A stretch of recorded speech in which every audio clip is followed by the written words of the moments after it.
Parce que ça dérange de parler du Nord. Ça dérange, voyez-vous. Et comme je reprends la formule d'Ahmed Rami, vous savez, bon, là-bas, quand je m'excuse parce que j'étais un homme très brave, vous savez, il m'a dit, quand j'étais là-bas, il dit, je voyais toute cette verdure, toutes ces choses vertes. Moi, on m'avait appris que le vert, c'était la couleur de l'islam.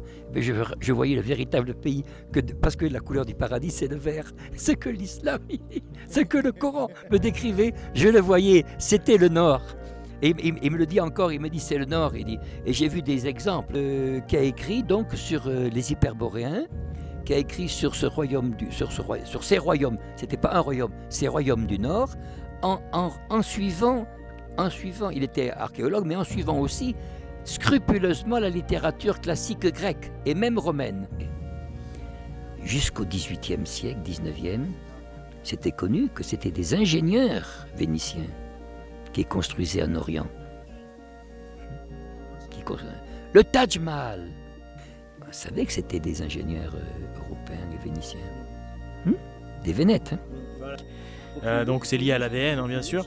On dit que Freya serait en fait, si on veut, la mère en fait du groupe génétique, on va dire, blanc. Il est musulman. Il m'a dit, quand j'étais musulman, je voyais les gens qui affirmaient quelque chose, la vertu, mais qui ne la pratiquaient pas. Quand je suis arrivé en Suède, j'ai vu des gens qui n'étaient pas musulmans, mais qui pratiquaient la vertu. Voilà. Et, une vie païenne, pagane, bien sûr, c'est tout à fait vrai. Where do they come from, these pagans? I have never in my life seen men fight as these Northmen fight. Believe me, there's something devilish in the way they look, in their lack of fear in the face of death. Are these pagans not men like we are? Pagans!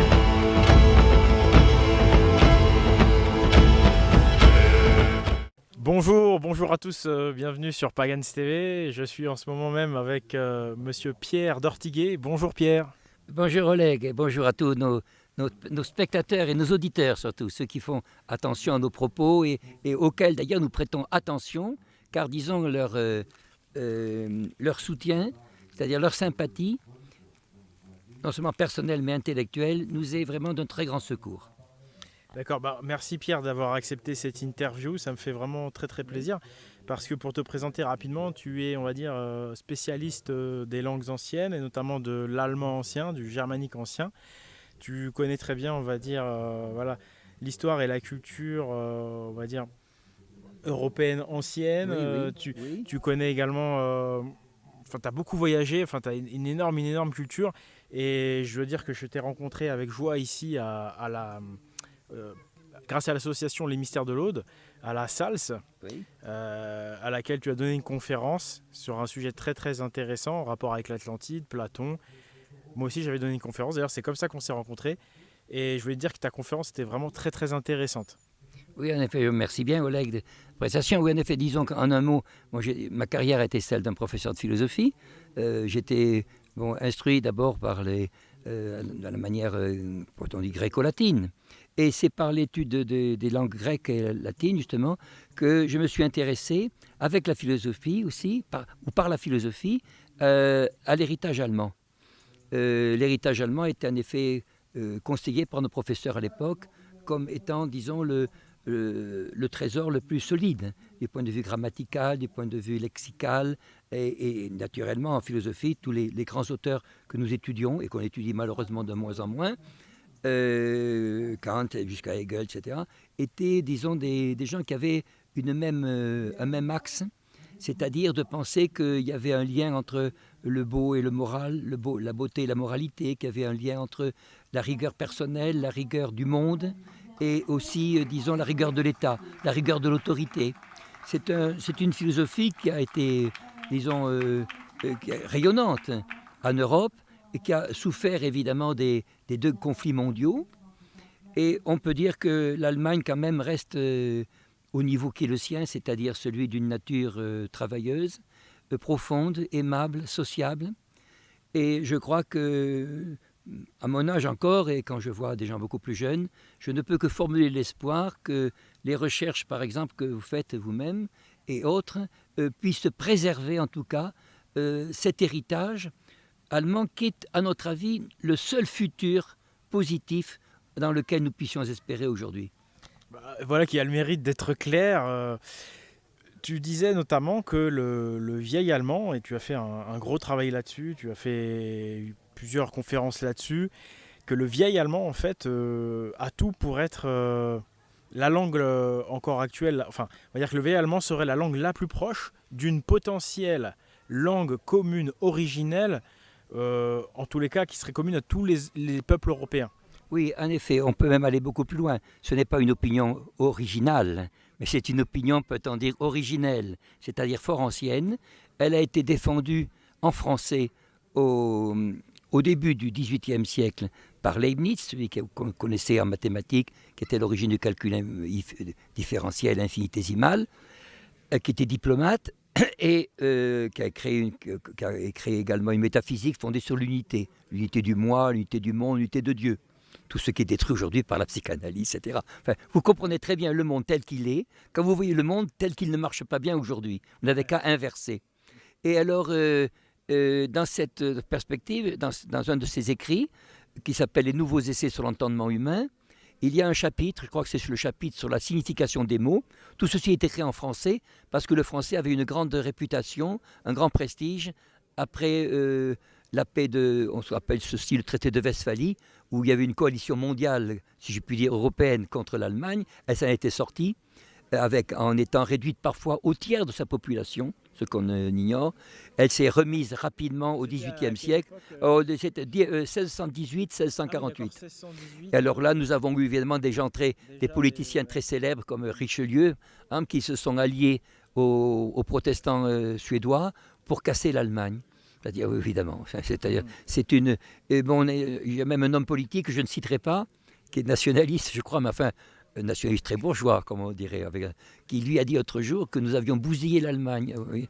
Écoutez, j'aime bien, je ne sais pas qu'est-ce qui restera de lui si on bousille l'Allemagne, bien sûr. C'est comme, évidemment, un gaspilleur qui enlève tout son trésor à la maison.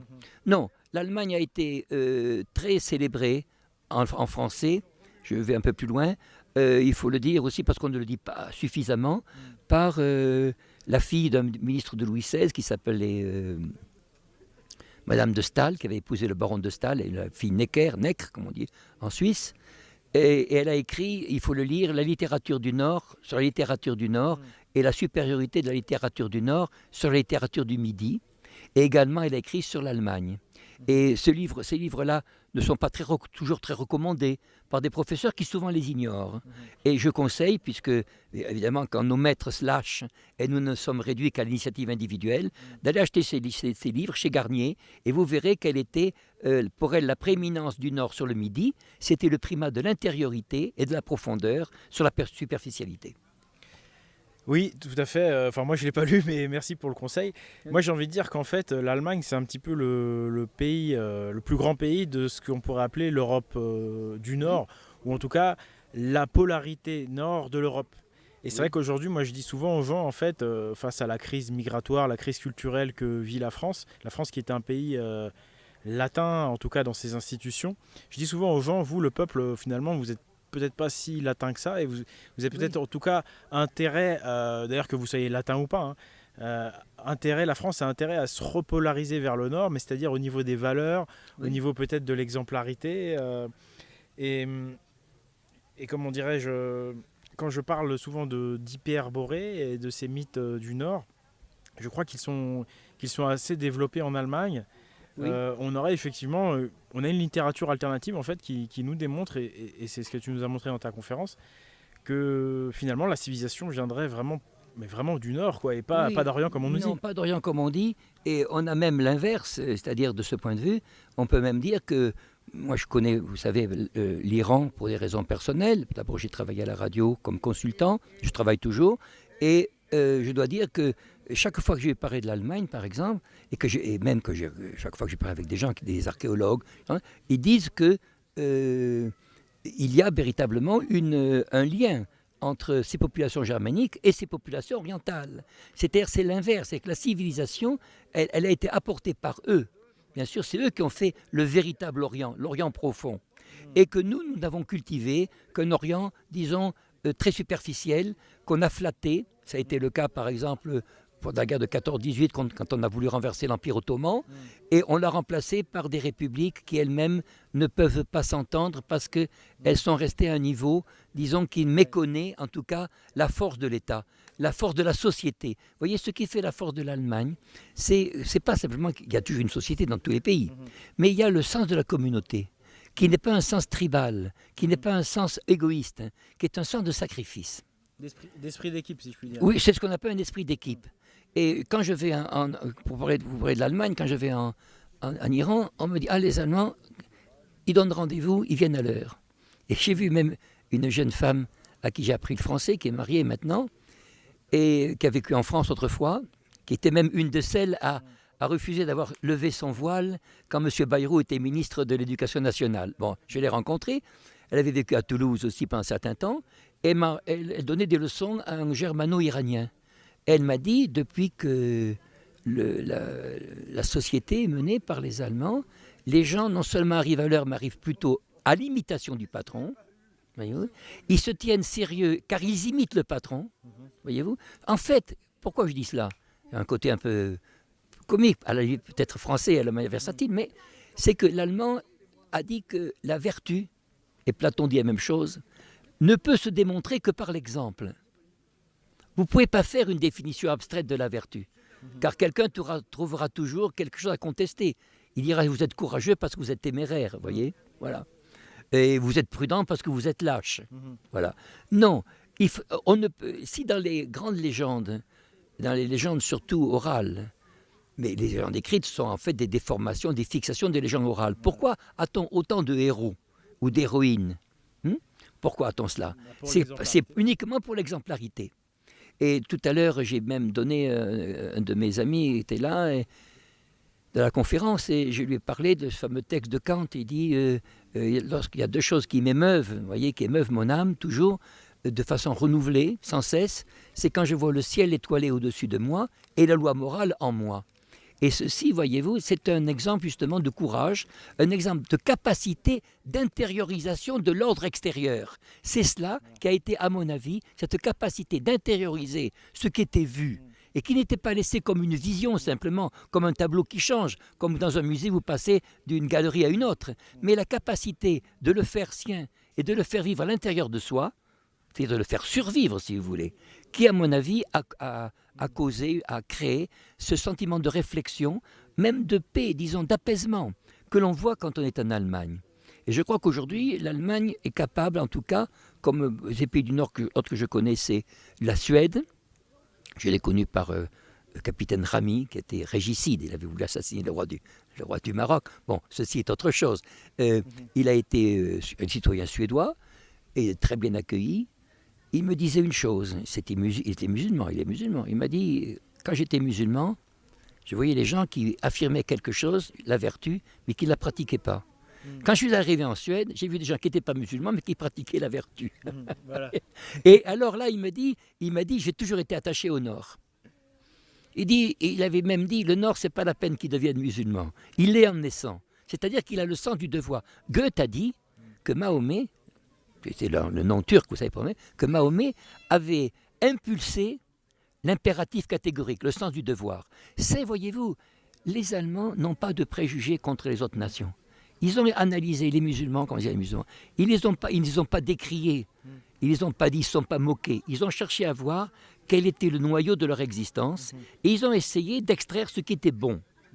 Par exemple, lorsqu'on voit, disons, quand on veut chercher, par exemple, quelle est la meilleure grammaire, quels sont les meilleurs écrits sur l'islam d'aujourd'hui, la meilleure grammaire écrite au XIXe siècle, on trouve Brückelmann, des gens comme ça. C'est l'Allemagne qui l'a. Quel était le principal allié de l'Allemagne en 14-18? C'était l'Empire ottoman. Qui c'est qui peut nier la popularité qu'a l'Allemagne en Afrique du Nord aujourd'hui? Personne ne peut le nier. Pourquoi? Ils ont payé les gens? Ils les ont... Non, ils ont simplement vu. On dit, vous savez, juger, c'est comparer. C'est comparer. Beaucoup de jeunes gens vont en Allemagne, par exemple, ne connaissent rien de l'Allemagne, parce que dans l'éducation, même les professeurs en savent peu. Voyez-vous? Ils vont en Allemagne, ils voient, ils savent comment ils sont accueillis. Mon propre père avait été prisonnier en 1914-18, il m'a dit ce qu'on me disait, ce que j'ai vu n'avait rien à voir avec ce que l'on me disait avant. J'ai vu des gens qui travaillaient, des gens qui étaient affables, des gens qui étaient même pas crédules, mais qui ne cherchaient pas à vous traiter de menteur. Ahmed Rami, par exemple, a dit, j'ai terminé votre ici, il avait même dit, le capitaine marocain, il a dit, il y a un proverbe en suédois, crédule comme des yeux bleus, parce que les yeux bleus ne comprennent pas ce que c'est que le mensonge. Alors, les idiots ou les demi-habiles comme nous, on en rit. Mais qui c'est qui, à la fin, remporte le prix? C'est ceux qui prennent au sérieux, qui, justement, ne peuvent pas concevoir le mensonge. Voilà. Comment allez-vous faire une machine, une belle machine, une machine, je veux dire belle, au sens grec, c'est-à-dire efficace? Eh bien, si vous ne vous trompez pas vous-même, et si vous ne trompez pas l'équipe. Est-ce que vous voyez? Voilà, c'est ce que je peux vous dire sur ces yeux crédules, voyez-vous, ces yeux bleus. Oui, trop franc au point de ne pas pouvoir imaginer le vice. Ouais. Et donc tu nous disais que l'Allemagne avait... tu retrouvais beaucoup de choses germaniques dans les pays d'Orient, notamment en Iran, où tu vas souvent. Pierre, il faudra que je te repasse le micro, je termine juste. Et tu nous disais, oui, voilà, que pour toi tu es d'accord avec ma vision, qu'en fait ce sont d'anciens, on va dire, européens avec... probablement une langue très proche de l'ancien germain et de tous les langages anciens en fait, qui avaient visiblement été en Orient, apporté beaucoup de connaissances. Et en cela, tu m'as même dit tout à l'heure, je ne sais pas si on peut le redire, tu m'as dit que peut-être que la prière, parce que là c'est quand même du lourd, par rapport à la prière musulmane, tu me disais que Bismillah, ça venait de l'ancien allemand. Je le dis à voix basse devant des millions de gens, devant des milliers de gens. Mais enfin, à 10 ans, je le dirai également devant le Créateur des mondes. C'est-à-dire, oui, c'est une thèse qui n'est pas de moi, qui est de Erhard Landmann, qui est un autodidacte saxon, qui est un peu plus âgé que moi. Et il a souvent traduit, justement dans ce qu'on peut appeler une langue originelle de l'humanité. C'était Leibniz, le philosophe, qui le disait. Et il disait que cette langue originelle de l'humanité avait été le mieux conservée par les populations germaniques. Et là-dedans, oui, le Bismillah, c'est Bismillah, oui, vers la voie lactée, etc. L'homme du rayon, l'homme qui est Imra, etc. Enfin, je laisse le soin de regarder dans la chose. C'est en tout cas une traduction qui est de bon esprit. J'ai même vu des traductions de l'Évangile, par exemple, qui est dans ce sens. Et je dirais que le fameux verset sur le voile, même, qui est dans le Coran. Vous savez que dans le Coran, il n'est pas question du voile comme on le dit aujourd'hui. Hein. C'est question d'un morceau de tissu qui n'a rien à voir avec le voile que l'on prétend. Ça, je n'ai pas à mettre au défi, mon Dieu, mais je dis ce que j'ai appris et ce que m'apprennent souvent mes anciens élèves musulmans quand je les rencontre, quand je les trouve, de même qu'il n'y a pas la circoncision, etc. En fait, tout ceci n'existe pas dans le Coran. Bon, je pourrais vous dire que Landmann dit que le mot de Coran, c'est le participe passé du verbe choron, qui signifie mettre à l'épreuve. Bon. Mais il a donné lui-même, il a repris ce texte-là, qui est un texte héroïque. Je me rappelle, un texte héroïque, magnifiquement traduit. Bon, qu'on en ait fait un livre sacré. Écoutez, avec quelque chose de bien, on ne peut pas faire quelque chose de mal. Est-ce que vous voyez? C'est l'esprit de l'homme qui est mauvais. Avec de l'or, vous faites toujours de l'or. Est-ce que vous voyez? La question, c'est l'usage. Et là, ce que je veux montrer, c'est qu'il y a de l'or quelque part. Il y a cet or, l'or au sens solaire, si je puis dire. Voyez-vous? Pas au sens du rapport, mais au sens de la nature profonde des métaux. Je crois que l'Allemagne nous donne cet espoir, disons, de fermeté, de constance. En tout cas, je donnerai un exemple que moi j'ai connu, qui est de ma génération. Ça a été le relèvement extraordinairement rapide et humain de l'Allemagne. Est-ce que nous aurions été capables de faire cela, nous, en ayant subi ce qu'ils ont subi? N'oubliez pas qu'il y a eu quand même, en termes de violence contre les femmes, puisqu'on en parle toujours. Je ne sais pas si la secrétaire d'État féminine le sait, mais enfin j'aime le lui apprendre, disons, que vous avez eu, il y a encore une thèse qui est parue cette année d'une jeune femme universitaire, pas de Cologne, je crois, enfin peu importe, disons que vous avez eu de la part des Alliés, non pas à la fin de la guerre, mais dans les années qui ont suivi la guerre, vous avez eu à peu près 1 million de viols du côté occidental et 3 millions, bien sûr, généreusement du côté soviétique. Tout ceci, je parle des années qui ont suivi la guerre. Je ne parle pas des derniers moments de la guerre, voyez-vous. Ceci a été tu par les Allemands. Il n'est pas caché, mais n'en parle pas. Un autre peuple en aurait parlé jusqu'à pleurer. Eux, ils ont préféré Vous savez, ils ont préféré faire Vous voulez dire, ça c'est le nombre de viols où en Allemagne même. mais quand vous dites, ah oui, par les soviétiques, Par les soviétiques 3 millions et par les soldats, en particulier américains, 1 million. 1 million. Et y compris, il y a des Français, de femmes violées, etc. Alors, on le sait, on a pu le savoir par la naissance d'enfants d'enfants naturels, si je peux dire, etc. Ça a été dit, en allemand, ça s'appelle Quand vinrent les soldats.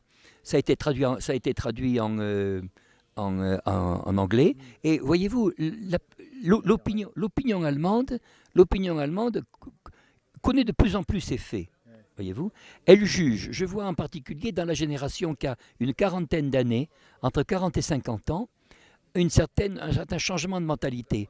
Ils prennent le temps du recul et je crois que, leur fréquentation en Europe des États étrangers, qui auraient été étrangers en France, etc., leur donne le sentiment de différence de tempérament et par là même les ramène à la qualité du leur. Voyez-vous? Et je pense qu'il y a un effort d'approfondissement sur eux-mêmes. Voyez-vous? Alors bien sûr, il y en a qui disent, bien sûr, les gens ne peuvent traiter de criminels, etc. Écoutez, s'il y a des lois pour les obliger à les traiter de tels, c'est que, bon, est-ce qu'il y a des lois pour être euclidiens? Je ne crois pas.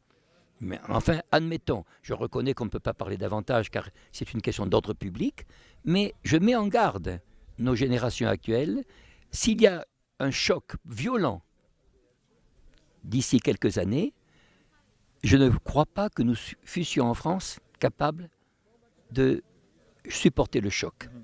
Je pense que l'Allemagne supportera le choc. Pourquoi? Parce qu'il y a un primat de l'intérieur sur l'extérieur, un primat de l'intériorité. Et ça, ce n'est pas quelque chose qu'on apprend en classe, c'est quelque chose que l'on reçoit. Comme la tête que l'on a, les cheveux qu'on a, c'est reçu des parents. Il faut le cultiver, il faut aller chez le coiffeur, si je me permets de dire, voyez-vous. Mais la tête est héritée. Et je crois que s'il y a aujourd'hui un effort, disons, qu'avec George Soros, par exemple, de multiplier les immigrations en Europe, c'est pour essayer de créer une certaine confusion. Mais vous savez, la nature ne maintient que ce qu'elle a créé. Elle ne maintient pas l'artificiel. Bon, je pourrais vous dire que c'est dans les lois de Mendel, avec les haricots, vous savez qui était Mendel. Oui, seules les racines vont rester. Vont rester. Et alors, disons que s'il y en a, elle reste. Alors, je peux vous dire que par mes camarades de l'école des Chartes, par exemple, j'avais appris que, dans ce qu'on appelle le Moyen-Âge, mais nous n'allons pas discuter, mais nous avions un axe en Europe qui allait de la Hollande jusqu'à l'Italie du Nord. C'était lui qui faisait industriellement, artisanalement, marcher le pays. Nous avions la France à côté qui était un pays beaucoup plus de juristes. Bon, pas juridique, de juristes. L'école de Bologne même se plaignait, je crois que c'est le 15e siècle, 14e siècle, que les impôts étaient trop lourds en France. Est-ce que ça a changé? Non. Alors qu'est-ce qui n'a pas changé donc? C'est la mentalité, c'est l'origine, c'est la nature. Est-ce que vous voyez? C'est la qualité du chant qui n'a pas changé. Si je peux me permettre, c'est Aristote qui disait que les racines chez un homme, étant donné que sur un arbre on voit tout de suite ce qu'est les racines, sur un homme il disait que c'était tout simplement l'ADN. Et qu'effectivement jusqu'à présent on n'avait pas pu le changer, l'ADN des Allemands, quoi. On ne peut pas. Non, on ne le peut pas. Vous savez, je crois aujourd'hui on fait comme si certaines choses n'existaient pas. Bon, on ne veut pas entendre parler de... par exemple, les nationalistes français ne veulent pas dire « tiens, les Bretons sont différents des autres ». Ben si, les Bretons sont très différents des autres. Pourquoi? Parce qu'ils ont le passé. Est-ce que le passé est effacé? Non. Le passé agit toujours. Par quoi? Par ce qu'il a fait? Non. L'impulsion qui a causé le passé, qui a fait que quelque chose a existé plutôt que rien, c'est une impulsion qui se poursuit à travers les siècles. Nous vivons sur cette lancée exactement, par exemple, comme un skieur vit sur une lancée première, voyez-vous. Et c'est ça qu'il faut voir. Est-ce que, par exemple, j'avais un philosophe que je connaissais allemand qui disait que l'avenir, c'était un peu comme une source, c'est-à-dire c'était une cascade, et le premier jet, c'était l'avenir. Et que quand il tombait en bas, quand on regardait en bas, c'était le passé. Bon. C'était un professeur que j'ai étudié longtemps, je connais sa famille, je connais son fils, d'ailleurs, qui était un professeur musulman d'Heidelberg. Et bon, je dois dire que quand je parlais souvent à des professeurs, j'ai parlé à Vienne, j'ai connu Michael Benedict à Vienne, par exemple, il me laissait parler de cela. Et puis il me dit, un jour il me dit, mais comment vous ne craignez pas de parler comme cela? Il dit, moi je n'ose plus. Je n'ose plus. Pour résumer cette première partie de l'interview, puisqu'après on va enchaîner sur l'Atlantide, des choses en rapport avec ta conférence et avec mon travail, moi je dirais que en fait notre vision de l'Allemagne, enfin on va parler de la vision qu'ont les Français de l'Allemagne, c'est une vision très négative, très péjorative, alors qu'en réalité il semblerait plutôt que c'est pas du tout les gens qu'on décrit. Et tu me disais que tout à l'heure les Camerounais ou les Togolais qui ont reçu aussi des Allemands en tant que colons entre guillemets, contrairement à l'image des Français qui est négative dans la colonisation, au contraire les Camerounais adorent on va dire les Allemands. Oui, bien sûr. Les Allemands en fait on a une image très négative d'eux, alors qu'il semblerait qu'au contraire ils subissent l'Allemagne en fait, et les Allemands d'une manière générale subissent exactement le même sort que on va dire le Français bien gaulois, le Français bien travailleur, bien téméraire, et d'une manière générale la même chose que toutes les valeurs. En fait tout est inversé, c'est-à-dire que on a l'impression que dès que quelque chose est brillant, ne triche pas, est honnête, il faut le faire passer pour le diable. Et en fait, j'ai vraiment l'impression que, l'Allemagne, effectivement, c'est le premier de la classe en Europe et même sur la planète depuis déjà des siècles.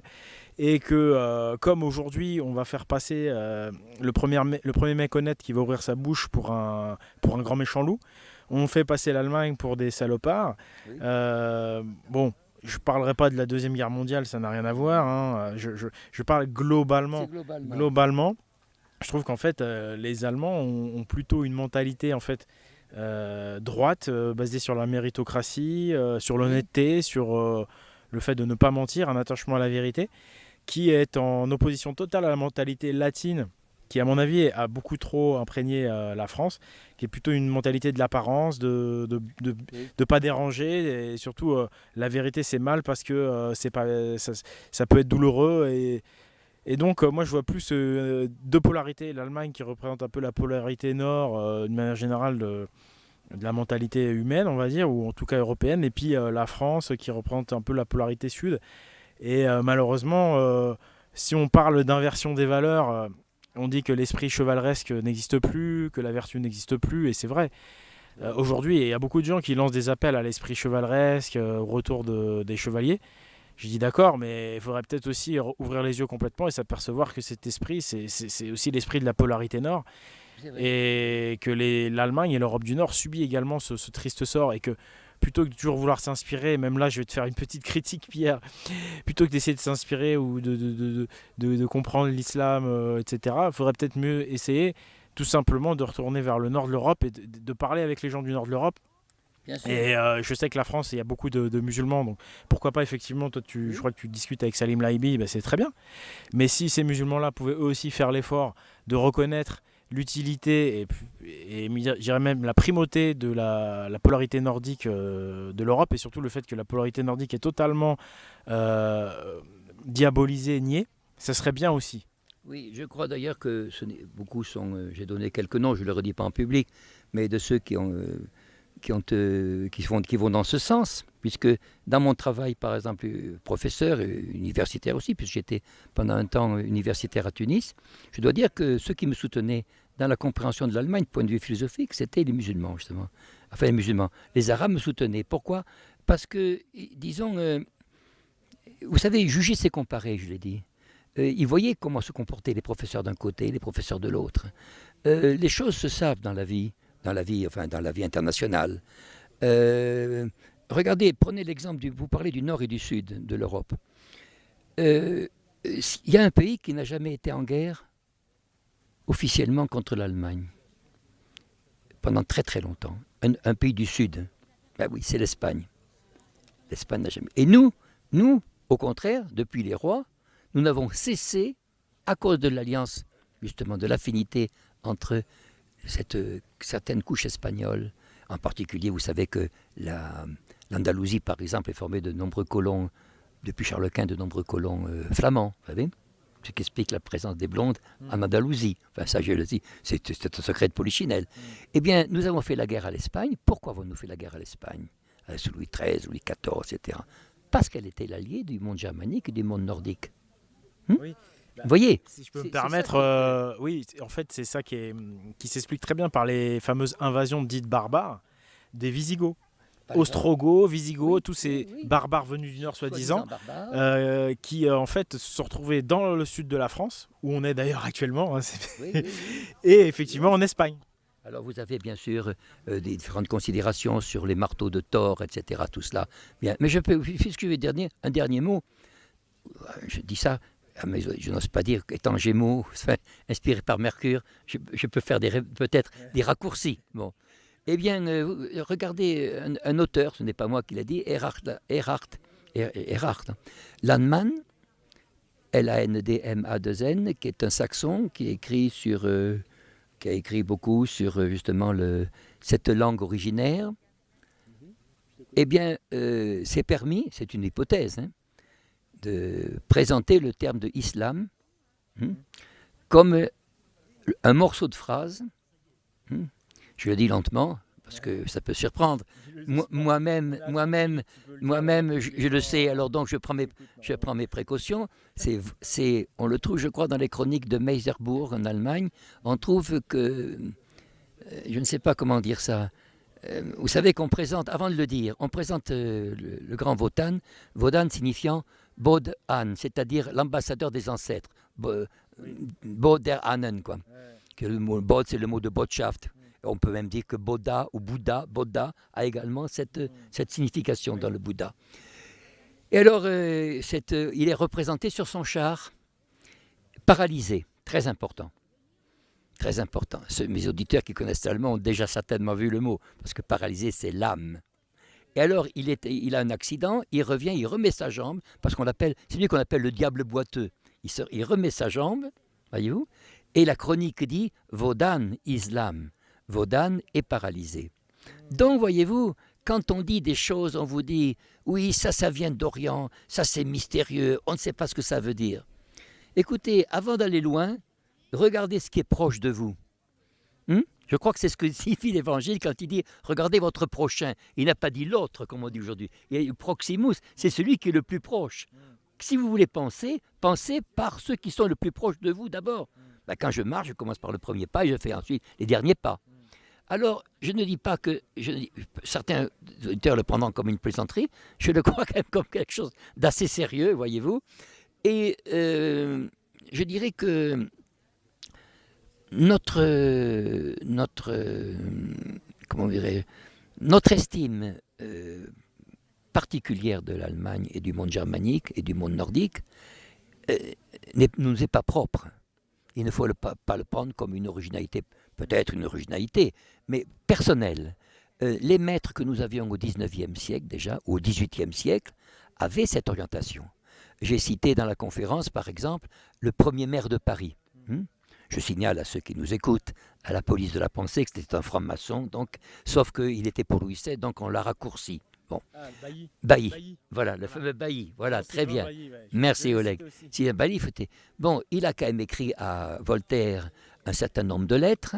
Ça fait à peu près, je crois, dans l'édition que j'ai, qui est sur Internet, ça fait 478 pages. C'est une sorte de petit octave, un octavo. C'est un octavo. Il parle de il cite une quantité considérable de textes. Par exemple, il cite, je l'ai cité, la mythologie d'un nommé Apollodore. Bon, on n'est pas très sûr de son existence. Enfin, on sait qu'il y a eu un recueil de mythologie auquel on donne le nom d'Apollodore. Un Apollodore d'Athènes. Bon, qu'est-ce qu'il dit dedans? Il parle des travaux d'Hercule. Hercule qui va rechercher les pommes d'or des Hespérides, voyez-vous, quand sur les conseils de Prométhée, qu'il délivre sur le mont Caucase. Bon, et on peut savoir pourquoi il est enchaîné sur le mont Caucase. Vous savez que des personnes ont dit que c'était là qu'on avait enchaîné l'arrivée des hommes du Nord, justement, pour empêcher c'était une image significative. C'est le comte de Gobineau qui l'a dit ceci, qu'il faut lire d'ailleurs. Le comte de Gobineau qui avait des ancêtres réellement je le dis réellement, beaucoup de gens se chantent réellement de Normandie. Le nom est de nom du sud, hein, et c'est Gauvin dans le nord, et Gobineau c'est Bordelais. Gobineau qui est très très apprécié dans le monde, beaucoup moins en France, où on se moque de lui, etc. Bon. Et je dirais que cette... comment dirais-je, et il est dit donc dans cette mythologie que, contrairement à ce que certains pensent, ces pommes-là ne sont pas en Libye, par exemple, dans le bassin méditerranéen. Elles se trouvent en Hyperborée. Mais le mot d'Hyperborée se trouve dans ce texte-là. Alors on me dira, c'est un texte plus récent. Moi-même, j'incline beaucoup dans beaucoup de domaines vers le récentisme. Soit, imaginez que ce soit un texte du XIIIe, XIVe siècle. Ça veut dire qu'au XIIIe, XIVe siècle, on avait cette notion d'Hyperborée. Celui qui a écrit le mieux, je vous l'ai dit dans la conférence, sur cette question d'Atlantide, dans l'époque moderne, c'est nommé Rudbeck, qui était le Suédois d'Uppsala. Uppsala, c'est la première université. C'est très, très bien. D'ailleurs, qui a un cadre magnifique, magnifique, du point de vue naturel. Il a donné des noms suédois, il a même donné le rapport entre le nom de Hercule, il a donné même cette origine sur le mot de Herr qui signifiait l'armée, ou héros qui signifiait l'armée en allemand, le mot de Claes qui signifie brillant, etc., etc. Bon, qui a donné d'ailleurs un patronyme en flamand, etc. Il n'est pas le seul à le dire. Hein. J'ai cité, je me permets de citer, mais on n'en parle jamais assez. Il y a Platon aussi, bien sûr. Oui, j'allais dire sur Platon, celui qui a le mieux parlé. On le trouvait en français, vous le trouvez en français, je dis pour les autres jeunes auditeurs, c'est mon instinct, enfin, ma nature de professeur qui les veut. C'est-à-dire, si vous voulez par exemple être informé, évidemment il y a des limites à tout, mais être bien informé de quelque chose, là-dessus, prenez le livre de Jürgen Spanut, de fameux Spanut, S majuscule P-A-N-U-T-H, Jürgen, de son prénom, Jürgens, J-U-R, tréma, G-E-N-S, Jürgen Spanut, qui était un pasteur protestant, et qui a écrit donc sur les Hyperboréens, qui a écrit sur ces royaumes, c'était pas un royaume, ces royaumes du Nord, en suivant, il était archéologue, mais en suivant aussi scrupuleusement la littérature classique grecque et même romaine. Il a suivi, tout ce qu'il dit est tiré véritablement des textes, et en particulier de l'Odyssée. En particulier, la fameuse Odyssée où on voit apparaître Nausicaa au bras blanc. Je ne fais pas une attaque contre les bras qui ne sont pas blancs, mais je parle, c'est ainsi qu'on l'a nommé, vous savez. Eh bien, Nausicaa raconte à Ulysse qu'elle est dans une région qui est éloignée du reste du monde, qu'aucun mortel n'y accède, ne peut y accéder, mais qu'ils ont un devoir d'hospitalité envers les étrangers qui sont dans la misère, etc., etc. Ce qui n'est pas forcément, évidemment, je n'en fais pas une agente de M. Soros, n'est-ce pas? Mais disons, c'est cela. Et alors, tout l'Odyssée, ça c'est le chant 6, je crois, oui. Et le chant 7 est une description des vastes palais de l'époque. Et ces palais, dit-on, avaient le fait, comme je l'ai dit, d'allier la grandeur à la beauté, qui est typiquement dans le monde germanique, ceci, était une caractéristique de ces constructions, disait-on, des royaumes du Nord. Alors, il prétend que l'invasion des Doriens, dont on parle, fait que Doriens, on dit que ça vient de Dorus, mais en fait, de Dorus, la lance, bien, il y a d'autres explications plus germaniques, mais peu importe. On dit que ça vient même du peuple des Thuringes, etc., etc. Bon, peu importe. Mais on dit que c'est un retour, justement, de ces gens qui étaient chassés par les commotions telluriques, tout ça, et qui sont venus s'installer en Grèce après avoir déjà fondé la Grèce des milliers d'années auparavant. C'est ce qu'indique Platon. Quand vous savez, je répète, mais les anciens le savent, ou les moins anciens, disons. Bon, lorsque un parent de Platon, Solon, va voir un prêtre, il dit un prêtre égyptien, bon, et l'autre lui dit, Solon lui parle d'Athènes. Voilà, nous avons des documents sur le premier homme, sur le déluge, etc. Vous savez, sur Deucalion et Pyrrha, etc. Il dit, oulala, il dit, mais vous êtes des enfants, il dit, vous ne savez pas qu'il y a un passé beaucoup plus lointain. Et il dit à un moment donné, il ouvre ce passé en indiquant les hommes du Nord. Voyez-vous ? Alors, ça n'a pas plu, bien sûr, ça n'a pas plu à tout le monde. On a essayé de restreindre ce nord. On a même dit que l'Atlantique se trouvait comment ça s'appelle, aux environs du golfe d'Ormuz, tout ça. Oui, bien sûr, parce que ça dérange de parler du nord. Ça dérange, voyez-vous. Et comme je reprends la formule d'Ahmed Rami, vous savez, bon, là-bas, quand je m'excuse parce que j'étais un homme très brave, vous savez, il m'a dit, quand j'étais là-bas, il dit, je voyais toute cette verdure, toutes ces choses vertes. Moi, on m'avait appris que le vert, c'était la couleur de l'islam. Mais je voyais le véritable pays, parce que la couleur du paradis, c'est le vert. Ce que l'islam, ce que le Coran me décrivait, je le voyais, c'était le nord. Et il me le dit encore, il me dit c'est le Nord. Il dit, et j'ai vu des exemples, je dois dire des exemples de fidélité venant de gens de l'armée, suédoise, pour venir au secours de leurs camarades et au secours d'Ahmed Rami, des choses que je n'aurais jamais vues en France. Jamais. Un dévouement jusqu'au sacrifice. Et ça, je ne peux pas en dire plus, parce que j'ai assisté moi-même à ces événements contre une procureure dont je ne dirai pas le nom. Vous avez de l'imagination, vous trouverez tout seul, qui disait, quand même, vous imaginez une procureure qui dit en public, elle n'est pas très suédoise, hein, qui disait, nous aurons sa peau, nous aurons sa peau. Vous imaginez ça, non? Eh bien ça, au tempérament suédois, ça ne marche pas. Est-ce que vous voyez? Je voudrais raconter un exemple de tempérament nordique. Bon, j'étais en Suède, j'apprends que un directeur de restaurant, qui était près d'un ministère, s'était plaint au ministère qu'on l'avait payé avec la carte du ministère. Parce qu'il dit, on n'a pas le droit de me payer avec une carte qui est la carte, disons, qui représente l'argent des contribuables. Il avait dénoncé le ministre qui était son propre client qu'il avait payé. Et le ministre, quelques jours après, a été obligé de démissionner. Et il avait amené sa secrétaire. Moi, je vous assure, j'étais au courant. J'étais là-bas, je lisais le journal. Et alors, voilà ce que c'est que cette mentalité.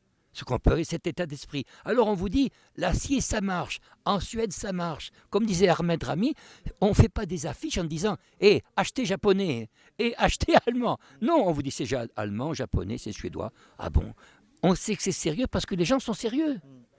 Allez en Iran, dites c'est allemand. Écoutez, je vais vous dire une chose. J'étais en voiture, j'ai fait 200 km d'une de mes amies, deux de mes jeunes amis. On arrive avec une voiture, bon je ne dirais pas le nom de la voiture, mais enfin une voiture de chez nous, qui a beaucoup souffert du blocus d'ailleurs. Une Peugeot. Voilà, on peut le dire, on peut le dire Peugeot. Eh bien Peugeot, on arrive, paf, le moteur s'arrête. Et je discute avec le frère, pourtant bonne qualité. Il me dit, il ne connaît pas le français, il me dit Peugeot, ils ont des usines qui refont du Peugeot. Hein. Bon. Il dit Peugeot, c'est bon, good, boom. Il parlait pas français. Good, boom. Et alors, il y a des voitures chinoises qui sont, d'ailleurs, avec licence américaine. Enfin, tout ça, je ne vous laisse pas rentrer dans ce monde-là. Et il me dit tout d'un coup, italienne, allemande, comme ça, impeccable. Jamais de panne. Et alors, bon, je ne sais pas comment dire. Bon, vous savez, la formule, je vous ai dit, je ne sais pas si je l'ai dit dans l'interview, la formule de Romain Rolland sur la guerre de 14. La guerre des nations qui travaillaient moins bien contre celles qui travaillaient le mieux. C'est un crime commis contre l'humanité. C'est un crime contre l'humanité. Il a été commis par l'Angleterre, elle le paiera. Il l'a écrit en 1921 à son secrétaire, qui était d'ailleurs un ancien séminariste, qui faisait qui a écrit sur l'orgue. Bachelin, il s'appelait. Bon, vous allez me dire, les choses sont bien faites. Romain Rolland est mort en 1944, donc il n'a pas eu de problème.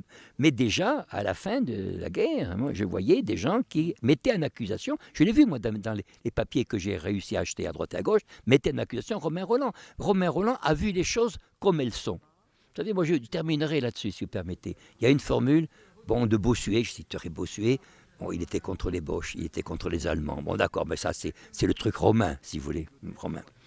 Il a dit ceci: le plus grand dérèglement de l'esprit, c'est de croire les choses parce qu'on veut qu'elles soient et non parce qu'on a vu qu'elles sont. Et je voudrais que ceux qui nous écoutent disent que ce que je dis, c'est ce que moi j'ai vu, d'autres personnes de qualité ont vu à travers les siècles, vous savez, et ces témoignages-là sont toujours en faveur de ces hommes du Nord. Il n'y a jamais eu de critique. Et ces hommes du Nord, ils ont souvent subi passivement leurs adversaires. N'oublions pas que quand Napoléon, à supposer que son existence soit vraiment... quand Napoléon a conquis l'Allemagne, en particulier quand il est allé jusqu'à Danzig avec Davout, etc., les gens ont croulé sous les impôts. Ils ont croulé sous les impôts. Ils étaient prêts à nous... Vous savez, il y a une formule allemande. Mieux vaut une injustice qu'un désordre. Parce qu'avec l'ordre, vous allez calmer l'injustice. Avec un corps sain, votre blessure va reprendre. Mais avec un corps malsain, la blessure va s'agrandir. Voyez-vous? C'est une formule de Goethe, ça, quand il a vu l'occupation française révolutionnaire chez lui. Un de ses amis dit, ils ont quand même apporté la justice. Il dit, mieux vaut, il dit, une injustice qu'un désordre, car ils ont apporté le désordre. Et c'est-à-dire, qu'est-ce que c'est que le désordre? C'est Kant le dit, d'autres le disent, c'est quand l'autorité ne vient plus d'en haut. Alors, on dit l'autorité qui vient d'en haut, c'est un caprice. Non, pas du tout. Il faut que, quand vous choisissez un chef, le chef, il est choisi, d'abord pour qu'il y ait un chef valable, il faut qu'un peuple soit valable. Il faut le choisir, comme dit Platon, non pas dans une grande masse, mais dans une certaine masse. Il faut que le chef connaisse les gens, que les gens le connaissent. Non pas qu'il soit simplement soutenu par BFM TV ou la presse pendant 2 mois. Voyez ce que je veux dire? Un homme connu. À ce moment-là, on se soumet à lui comme on se soumet à sa propre raison. Et ça, c'est une idée nordique, voyez-vous. Dans le Nord, ils n'ont pas coupé. Bon, vous avez dit l'Angleterre, je sais, mais en Suède, ils n'ont jamais... Ils ont assassiné le roi, c'est vrai, mais c'est à l'instigation des Français. Hein. Bon, oui.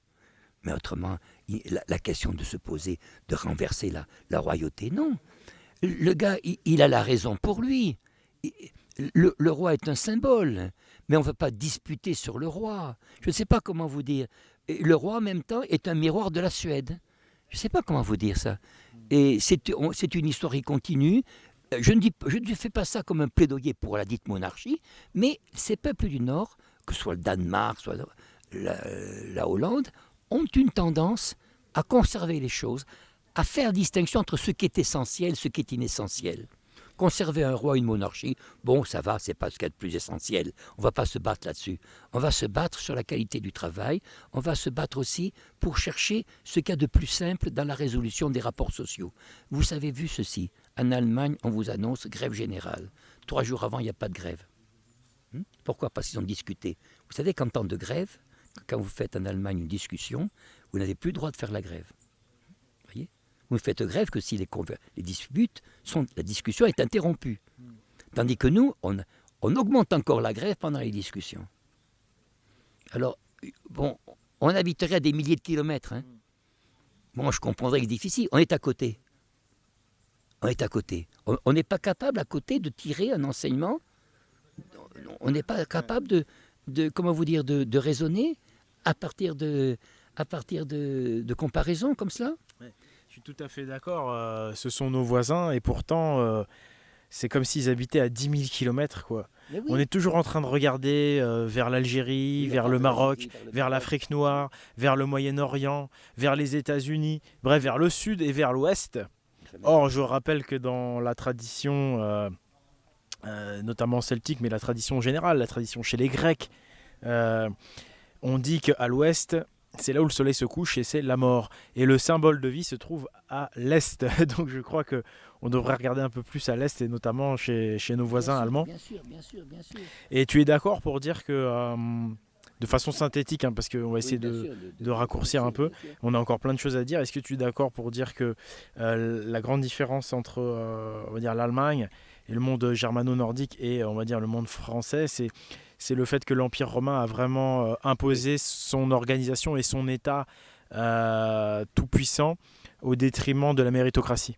En effet, c'est-à-dire qu'il a fondé ça sur une superficialité et sur une autorité extérieure, et non pas du tout une autorité intérieure. Et c'est cette autorité intérieure qui a... Et je ne dis pas ça, ce n'est pas une question de confession. Hein. Les grands philosophes l'ont dit en Allemagne. Hein. C'est ce qui a fait, par exemple, le succès d'un type comme Luther. Luther, il a fait appel à la conscience intérieure. Pas simplement parce que... Pas des choses extérieures. Je ne sais pas comment dire... il a donné d'abord l'exemple.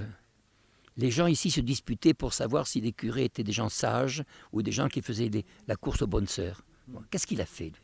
Il s'est marié, c'est tout. Il s'est marié avec une bonne sœur, Catherine de Bora. Et dans les choses protestantes, il y avait marqué, on voyait le portrait, il disait, voilà, la famille, c'est un idéal. Voilà. Il n'y a pas que ça dans la vie, mais si on veut être une société chrétienne, il faut faire des chrétiens. Enfin, écoutez, c'est quand même évident. Que tout le monde n'est pas une vocation pour le mariage, oui, mais on ne va pas abaisser le mariage.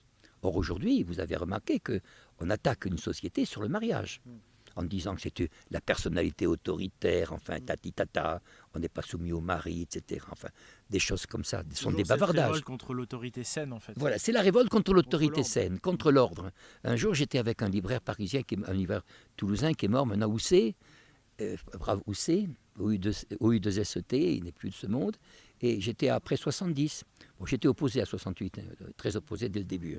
Enfin, je ne dis pas ça pour moi, mais enfin, je dois dire les choses comme elles sont. Et les dames discutaient sur l'émancipation, l'égalité, etc.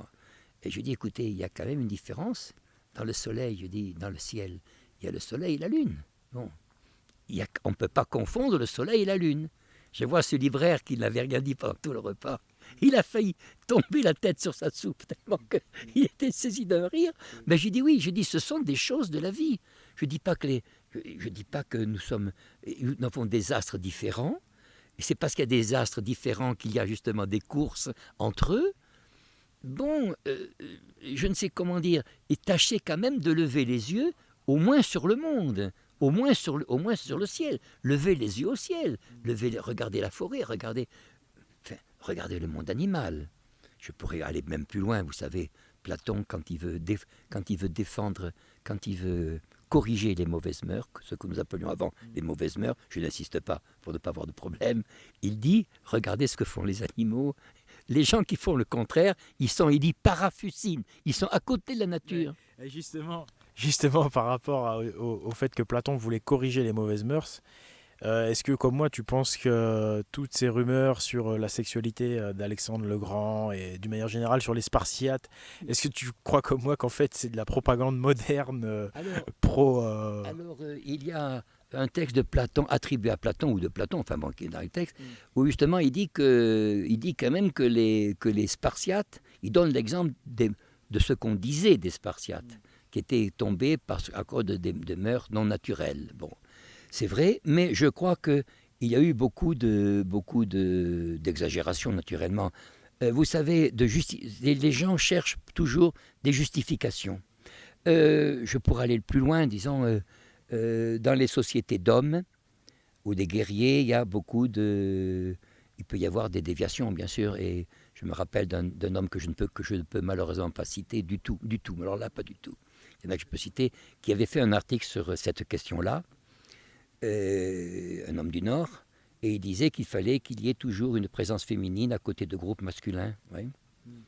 Un homme à la fin de sa guerre qui ne s'est pas suicidé. Enfin, il est mort. Il a été attaqué en son hôtel là-bas, à Lunebourg. Oui, il a été battu. Enfin, bref, ça, il est connu. Enfin, il a dit ça. Alors, ça, vous savez, non. Ce qu'on dit même sur l'homosexualité, par exemple des Grecs. Je voyais, par exemple, l'autre jour, avec vraiment pitié, je voyais le fameux Lacan qui avait été un grand homme, enfin qui avait été un homme instruit, disons, je ne veux pas lui enlever ça, il avait fait une propagande de psychanalyse avant 68, dans ses séminaires. Il disait quand même, allez, si vous faites sur Internet, quand il parle de Platon, je crois, il dit, le banquet de Platon, c'est comment on disait que le terme infamant, c'est une réunion de tentouses. Mais on trouve ça normal de faire dire ça à quelqu'un, alors que vous avez du discours d'une prêtresse, vous avez le discours de prêtresse. C'est tout à fait faux. Je peux même donner... Vous savez, je suis tellement pris par la chose actuelle, pour ne pas porter tort à des amis, que souvent, je pourrais faire un article en disant, tenez, Platon dit ça, ça et ça, Aristote dit là-dessus ça, ça et ça. Voilà, je vous cite, Platon et Aristote. Maintenant, dites-moi quelles sont les mœurs des Grecs. Parce que quand même, si Platon et Aristote disent quelque chose, c'est quand même qu'ils expriment l'opinion au moins des meilleurs des Grecs. Bon, vous avez compris certainement dans quelle direction ils vont. Oui. Bien, eh bien non. Alors évidemment, maintenant, vous avez enfin bon, je ne peux pas parler parce que ça nous fait de la peine, si j'ai pu dire. Mais il y a, en un sens, oui, Ce qui ne me fait pas de peine, c'est que ça va être tellement... Le monde va tellement marcher sur la tête, voyez-vous, qu'il faudra même, je ne dis pas un Siegfried, je vais dire, vous savez, il y a un personnage de Voltaire qui s'appelle Candide, qui a donné son nom. Il est westphalien, il en fait un westphalien, il n'est pas un Français, c'est un westphalien qui est le héros de Voltaire dans Candide. Et à la fin, ils sont à Constantinople, hein, ils mangent des pistaches, et puis il y a Candide qu'ils entendent discuter, et il dit non, il dit ce qu'il faut, c'est arrêtons de raisonner, ça veut dire vainement, travaillons sans raisonner inutilement, travaillons. C'est le meilleur moyen, il dit, de rendre la vie supportable. Ça, c'est la philosophie des Nordiques. Voyez-vous ? Voyez ? Très belle philosophie. Oui, passer à l'acte, être dans l'action. Passer à l'acte, être dans l'action. Je reprends exactement ce que... Vous savez, vous avez une formule de successeur de Kant, un successeur, qui s'appelle Fichte. Alors, il disait, le thème de la philosophie, c'est agir. Le moi, c'est l'action. C'est tout. C'est le Thun, le fameux Thun, T-U-N, c'est l'action. C'était par rapport justement à la Grèce, donc on va vraiment là y venir. Là, je lisais un livre très intéressant qui nous disait que les ancêtres des Grecs étaient des Pélages. Oui. Toi, tu nous as montré, là, tu nous as dit qu'en gros, c'est des gens qui venaient du Nord. Oui. Et donc, par rapport à ça, le mot même d'Hélène, les Hélènes, tu nous disais que ça venait de, je crois, de Hellas ou de quelque chose comme ça. Ça vient de Hellas. Et c'était du vieil allemand. Oui, est-ce que tu peux nous donner un exemple comme ça? C'est une théorie qui est la mienne, bien sûr, que je fais mienne. Je veux dire, je partage, mais ce n'est qu'un avis que je partage. C'est celui de plusieurs personnes, mais dont de Erhard Landmann, je parle, qui a écrit un seul livre d'ailleurs, qu'on trouve qui est en allemand, qu'on ne trouve pas en français, mais qu'on peut trouver sur Internet. On peut trouver ses œuvres sur Internet, en anglais, autant qu'en français, parce qu'il était professeur d'anglais, à mon avis. Vous savez que le mot de grec, je redis à nos auditeurs, le mot de grec est une invention des Romains pour pouvoir discréditer les Grecs. Les Grécoulis, Cicéron en parle, c'est un terme de mépris. Et d'ailleurs, les Grecs modernes ont prennent le terme traditionnel, qui est le terme d'Hellène. Alors, dans le mot d'Hellène, on avait dit, c'est la lumière. Bon, comme dans Hélios. En réalité, à mon avis, disons, c'est mon avis, il y a le mot de Hel, ou de Al. Ne me faites pas dire ce que je n'ai pas dit des points de vue religieux. Il y a un peu de ça, quand même. Il y a Al, qui signifie l'univers. Et ce qu'on appelle... comment s'appelle on peut montrer que le mot d'Hélène signifier les Ahnen aus dem Hell, die Ahnen, c'est-à-dire non pas les ânes, mais les ancêtres venant de l'univers. Oui, ça c'est fort possible. Alors, cela nous entraîne à autre chose, à une autre perspective, qui est celle de Landmann, c'est que est-ce que les hommes sont autochtones. Vous savez ce que signifie autochtone, c'est-à-dire venant tirer du sol lui-même. Les Grecs et les gens du Nord ont maintenu cette idée qu'il y avait les dieux et les autochtones. Par exemple, je vous ai dit que pour l'île d'Atlantide, dont il est question, que Platon met à 9000 années de nous, elle avait été, le monde qui avait été réparti entre les dieux sans discorde, car les dieux savent ce qu'ils veulent et donc ne se disputent pas entre eux. Alors là, vous me direz, mais alors quel est le pays qui a le moins de lutte de classement? Ben ça, je vous le laisse. Bon. Et ils avaient donc réparti le monde sans Eris. Eris, E-R-I-S, c'est-à-dire la discorde. Qu'ensuite, ils se sont alliés, il y a Poséidon, c'est-à-dire le roi des mers, vous voyez, Neptune.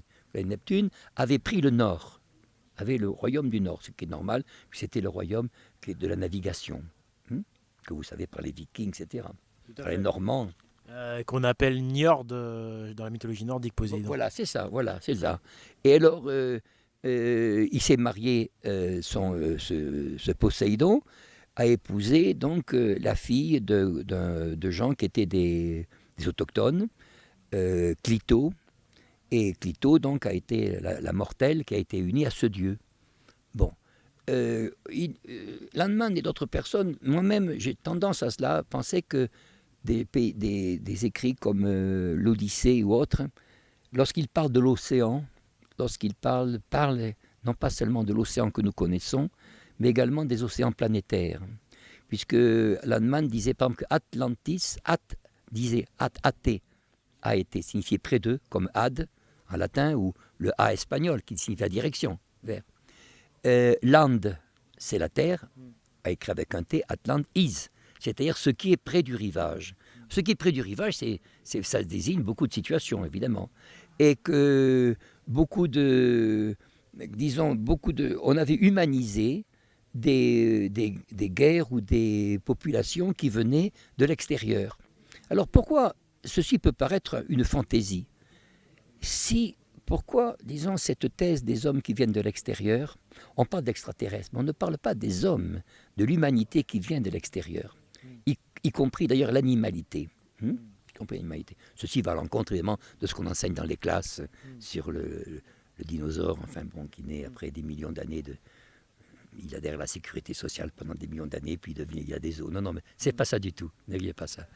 Je crois que cela signifierait donc qu'il y a des souches particulières, des populations qui ne sont pas formées ici, je ne sais pas, dans la grossièreté, et tout d'un coup deviennent des peuples vaillants. Ça n'existe pas, ça. Platon le dit. Il dit, après des catastrophes, les gens perdent tout. Il faut simplement qu'il y ait une population qui les réveille. Donc il faut qu'il y ait une trace de la population primitive qui les réveille. D'où la colonisation de la Grèce par le nord. Voyez-vous, voilà. Et je crois que par dire qu'il y a des souches différentes qui sont dans l'univers et dont les peuples sur Terre sont l'expression, me semble être relevé en tout cas par l'ethnographie. Beaucoup de peuples, par exemple en Afrique, marquent les Pléiades comme lieu d'origine. Ce n'est qu'une hypothèse, mais on a le droit de faire cette hypothèse. Enfin, on a le droit. On peut la faire, car je ne crois pas qu'il y ait une égalité entre... Il y a une origine commune des hommes, l'origine commune, c'est-à-dire c'est l'existence, quoi. Les hommes sont tirés de l'existence, ça c'est l'origine commune. Comme tout homme a une mère, évidemment. Mais il ne faut pas confondre l'originalité avec l'identité. Non, c'est justement parce qu'il y a des différences qu'il y a d'abord des besoins que les peuples ont d'être les uns avec les autres, et qu'il y a quand même j'ose le dire, l'expérience, disons, m'a montré et démontre, pour ceux qui se donnent la peine d'étudier, qu'il y a quand même une constante prééminence, une prééminence constante, oui, de la part de ces peuples, qu'on dit des peuples du Nord. Même, je te prendrai même l'exemple de l'Angleterre, on peut très bien être contre la politique anglaise, etc. Mais il faut quand même reconnaître que la politique anglaise a amené aux Indes un État que les Indiens n'avaient pas même été capables de conserver.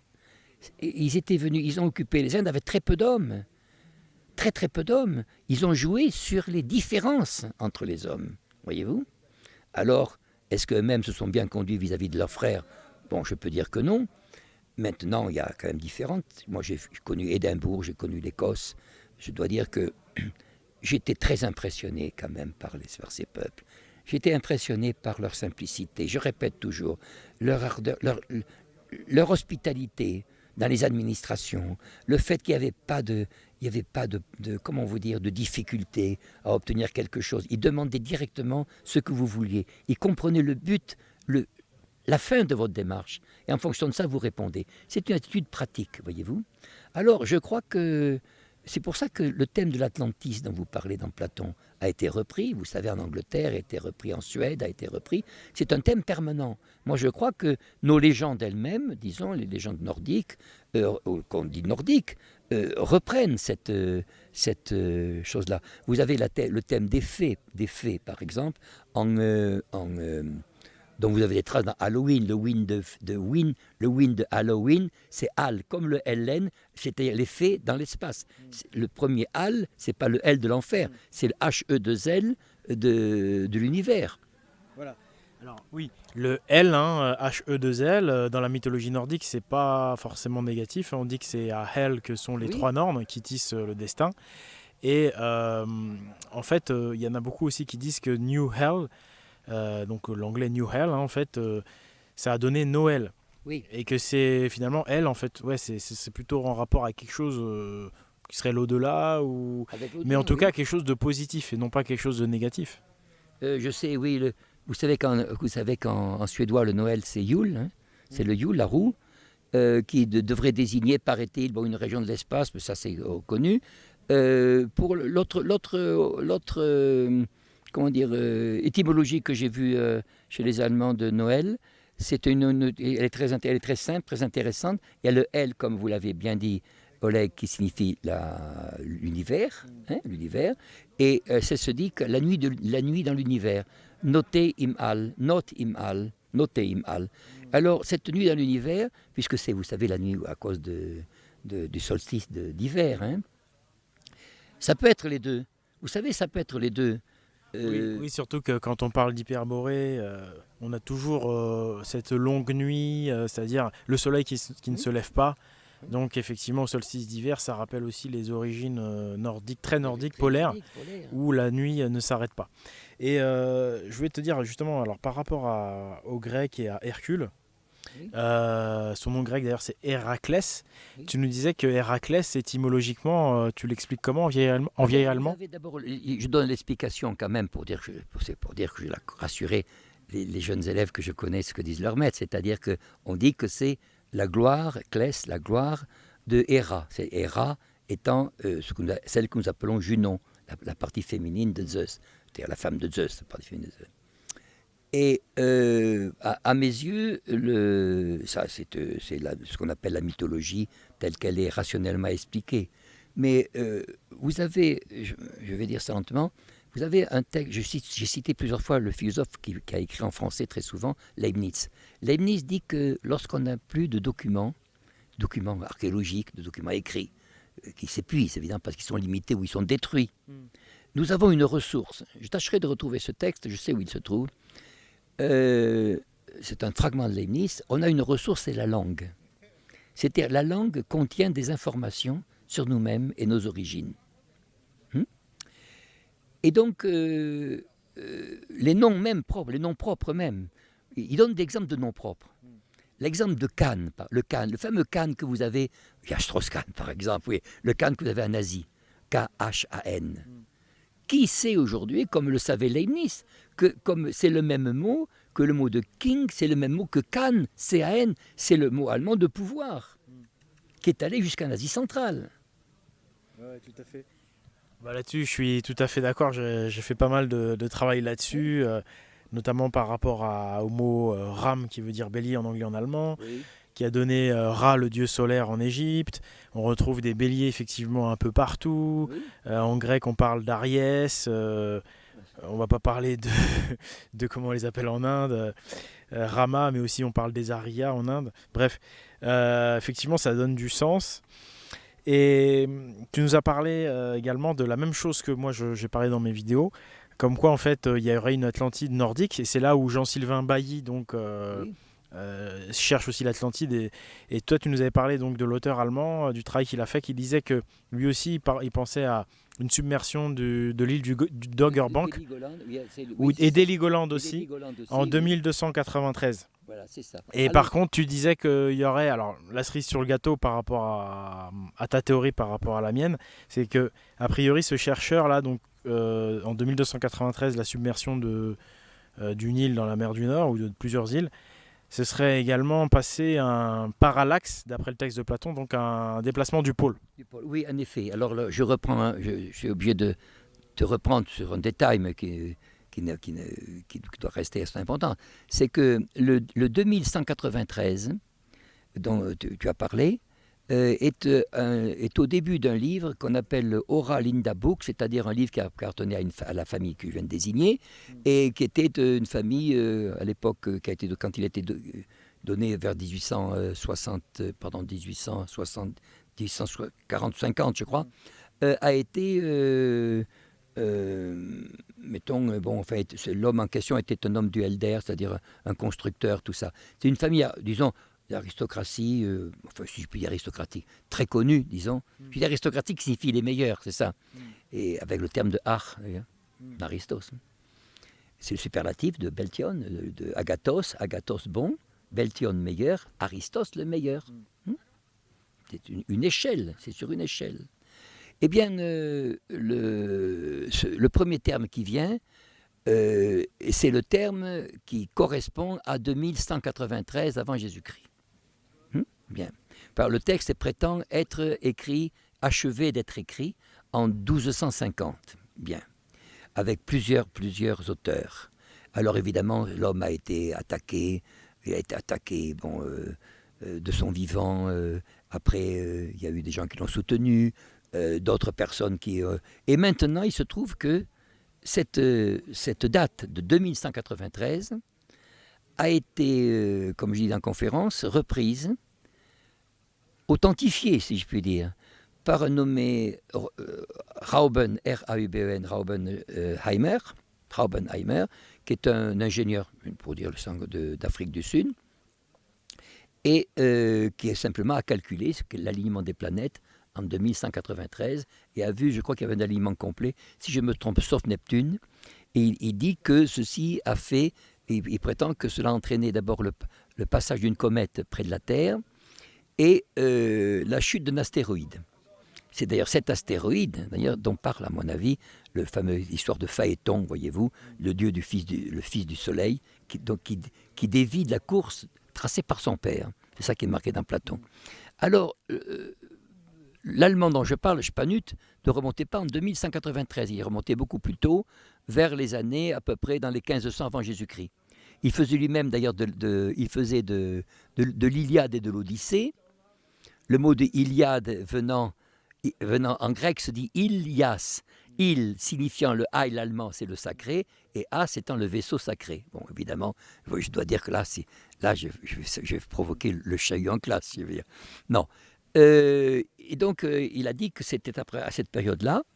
Et dans le Oral Indabo, que je vous conseille de lire sur Internet, il y a une présentation allemande, d'ailleurs, qui est très bien faite, où l'on dit que depuis 2010, il y a d'autres articles qui ont paru, dont un capitaine de la marine allemande qui a véritablement apporté de plus en plus d'éléments à cette, justification, à cette présence d'éléments à la preuve, de cette présence d'un empire dans le Nord, d'un empire du Nord, oui.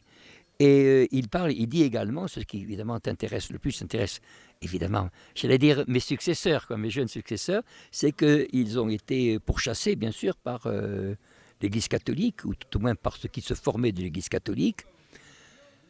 Et de ce point de vue, d'ailleurs, je dis, il ne faut pas faire distinction entre catholiques et protestants. Vous avez des gens qui sont bien d'un côté ou de l'autre. La distinction n'est pas théologique. La distinction est de caractère et de nationalité, de nation. Et j'ai connu une jeune femme, et son amie. Elle était montagnarde. Et elle me disait, je m'occupe de sanskrit, je m'occupe de littérature sanskrite, je vais en Inde, etc. Et j'étais très étonné, je la voyais dans les films qu'elle me montrait en Inde, dans les cultes Shivaïs, etc. Elle a édité, une femme de la montagne, fille de la montagne, elle a édité des textes sanskrits, et elle m'a dit un jour, la réponse que j'attendais, elle me l'a donnée. Oh, elle me dit, vous savez, monsieur d'Ortiguet, quand je suis là-bas, je me sens exactement comme je suis ici à la montagne. Et je lui dis, madame, Utah, je dis, c'est le même peuple. Elle me regardait comme ça avec les yeux. Je criais à la française, Utah, c'est le même peuple. En parlant des réparations entre les Indiens du Nord et les Autrichiens. Ah oui, c'est madame, Utah, c'est le même peuple. Elle se sentait à l'aise. Oui, je ne sais pas comment dire. Quand on parle du Nord, il ne faut pas qu'on soit. Quand on parle du Nord, ça me vient à l'esprit, il ne faut pas croire que c'est un mouvement régionaliste, vous voyez. Ah, on a le Nord, c'est un fantasme. Non, le Nord est une étendue, est un empire extraordinaire. Mais un empire, comme le dit Platon, qui est allé à travers l'Europe et l'Asie. Je signale d'ailleurs aux jeunes auditeurs, surtout, qu'on ne leur dit pas en classe, que le mot d'Europe est très important en littérature grecque. On dit que c'est une invention des Allemands du 19e siècle, ou de la Renaissance.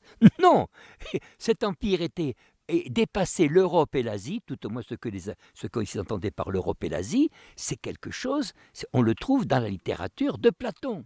Je dis d'autres aussi, mais de Platon. Donc quand on parle de l'Europe, ne croyez pas que c'est une invention, je ne sais pas moi, de Fada, voyez-vous. Non, c'est une réalité, c'est un terrain solide. Et un terrain solide qui va jusqu'en Finlande. Quand vous voyez quand même, écoutez, l'organisation du pays finlandais. Moi, ça m'a été dit. Mais c'est inimaginable. La simplicité de l'organisation, la qualité de l'enseignement primaire. Mais qu'est-ce que ça coûterait à des gens qui touchent des milliers d'euros dans les ministères d'aller faire un rapport sur ces faits? Pourquoi ils ne le font pas? Parce qu'ils ont justement une censure, si je puis dire, qui les empêche de communiquer ces résultats. Qu'est-ce que vous voulez? Je ne veux pas diminuer d'autres peuples. Mais quand je vais en Iran, je comptais parler des Russes, puis je me suis trouvé en Iran. Je suis allé en pèlerinage à Mashhad, le pèlerinage d'un des imams célèbres. Écoutez, quand j'ai vu la coupole, j'ai pensé à une coupole vénitienne, à cause de la courbe. Bon. Mais je me suis dit, ton impression, il faudrait quand même essayer de voir si elle n'est pas vraie. Jusqu'au XVIIIe siècle, XIXe, c'était connu que c'était des ingénieurs vénitiens qui construisaient en Orient. Le Taj Mahal, jusqu'en 1930-40, on disait que c'était des... Maintenant, on a changé, parce qu'évidemment, il faut être correct. On savait que c'était des ingénieurs européens et vénitiens. Des Vénètes. Voilà, vous voyez, alors, quand vous en avez un exemple, deux exemples, et puis... J'étais saisi par cette coupole. Vous pouvez imaginer à quel point. Alors, un jour, je l'ai dit à une dame, à un monsieur plutôt, avec sa femme qui me recevait, il n'y a pas très longtemps. Et il m'a dit oui, en effet, il y avait à l'époque de Shah Abbas, etc. Il y avait à l'époque des époques, nous avions en relation avec des Anglais, en relation avec ça. Donc, les peuples du Nord, écoutez bien ceci, les peuples du Nord ont participé aux créations des civilisations extérieures. Voyez ? En Chine, nous avons un exemple frappant. Ça, c'est l'école russe de Fomenko qui le dit, qui est censurée ici entièrement, avec les Mandchous, avec les Tatars. Si je vous dis les Tatars, vous allez imaginer, je ne sais pas, des monstres qui sortent de la terre. La première fois que j'étais en Iran, il y avait une conférence sur le terrorisme et l'islam, pour montrer l'antiterroriste, bien sûr, c'était après. Et j'ai vu un député russe qui s'appelait Sultanov, qui était opposé à la Révolution française. Alors là, oulala, il avait eu le Nord, etc. Il parlait français. J'ai vu ce visage, j'ai dit, mais c'est un visage, c'est bizarre. C'est pas un visage asiatique, c'est un visage blanc. Et puis je me suis dit, mais d'où vient ce visage blanc? Alors, je riais. Tout d'un coup, je me suis mis à rire dans le car. Et je me suis dit, ça, c'est un type du Nord. C'est des gens qui viennent du Nord. C'est pas le blanc que j'ai ici. C'est autre chose. Des gens qui sont installés là-bas. Alors, parce que Platon parle de l'Atlantique il y a 9000 ans. Vous savez ce que c'est 9000 ans? C'est rien. Calculez 9000 ans. Bon, vous allez me dire 1000 ans, on en est déjà... Ah bon, enfin d'accord. 9000 ans. Du point de vue du maintien d'une race, du maintien de... C'est rien du tout. Là aussi, j'utilise le mot de race, vous savez, a été républicainement supprimé. Bien. Je signale que... Non ? Bientôt, il faudra qu'ils enlèvent le mot racine, alors, parce que étymologiquement, race vient de racine, donc on va couper les arbres, couper les racines des arbres aussi, et de toutes les fleurs. Je ne sais pas comment on va faire. Mais c'est un terme, vous savez, c'est un terme qui est employé par Kant. Il a fait un essai, quand il était professeur d'anthropologie, en Prusse, il a fait un essai sur les différentes races humaines. C'est tout à fait accepté. C'est un fait de nature. Ce n'est pas une construction idéologique. Lorsque j'ai vu ce qu'on disait, ce qu'un professeur, qui est âgé maintenant, mais enfin qui est tout à fait opposé à nos idées, à notre façon de voir, bien sûr, par nature, il est opposé par nature. Ouais. Il m'a dit, il parle de Rudbeck, dont j'ai parlé, Rudbeck. Il dit, Rudbeck obéit à une idéologie gothisante. Mais non, Godbeck est un Godbeck est un Suédois. Il obéit. Le fait d'être du Nord, c'est pas une idéologie, c'est une réalité, non? Quand je suis en Suède, je sais bien que je suis pas ailleurs. Je marche dans la rue, je me rappellerai même, vous savez. Alors, on me dit, est-ce qu'il y a une supériorité morale? Moi, je réponds oui. J'ai vu, par exemple, en Autriche, alors je parle de l'Autriche, du point de vue germanique. Je me rappelle d'un jour, je cherchais mon chemin pour aller à l'université. Il y avait un cadre, je veux dire, un monsieur style bureaucrate, enfin, qui avait sa valise à la main, il attendait le bus. Il m'a dit, c'est là-bas. Et il voyait que je ne réalisais pas très bien. il est venu m'accompagner jusqu'au bord de la route. Voyez. Et ça s'est passé, ça, en 1975-16. Je me rappelle encore. Alors on vous dit, dans les réactions avec les Allemands, pourquoi vous... Parce que je me souviens de ça. Je me souviens de choses comme ça. Et je l'ai trouvé ailleurs, oui, dans d'autres peuples, mais je fais une observation. Ces peuples-là étaient tous germanophiles. Parce qu'ils les avaient vus chez eux. Je parle des Tunisiens, par exemple. Moi, j'ai vu des choses faites en Tunisie. Mais écoutez, des vieilles personnes, je me rappelle d'une vieille personne, je parle de la Croatie. J'ai un peu de lien avec la Croatie, je crois, par Napoléon, enfin par les guerres de... Vous savez, on a fait une importation de soldats à la mer de l'Empire romain, vous savez, on faisait ça.